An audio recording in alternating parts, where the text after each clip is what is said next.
জামালপুরে পুরাতন ব্রহ্মপুত্র নদের উপর নির্মাণাধীন নান্দিনা লক্ষ্মীরচর সেতুর অধিগ্রহণকৃত ভূমিতে থাকা অবৈধ স্থাপনা অপসারণে উচ্ছেদ অভিযান চালিয়েছে উপজেলা প্রশাসন।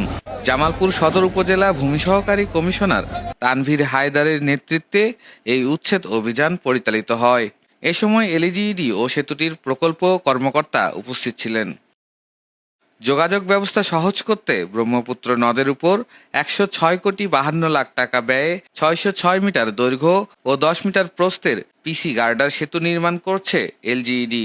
২০২২ সালে শুরু হওয়া সেতুটির নির্মাণ কাজ বাস্তবায়ন করছে কার্যক্রম নিষিদ্ধ জামালপুর জেলা আওয়ামী লীগের সাবেক সাধারণ সম্পাদক ফারুক আহমেদ চৌধুরীর মালিকানাধীন ঠিকাদারি প্রতিষ্ঠান মেসার্স চৌধুরী এন্টারপ্রাইজ। ২০২৫ সালের ৩০ অক্টোবর সেতুটি উন্মুক্ত করার কথা থাকলেও সেতুটির কাজ অর্ধেকও শেষ না হওয়ায় সময় বাড়িয়ে তা চলতি বছরের ৮ জুন পর্যন্ত করা হয়েছে।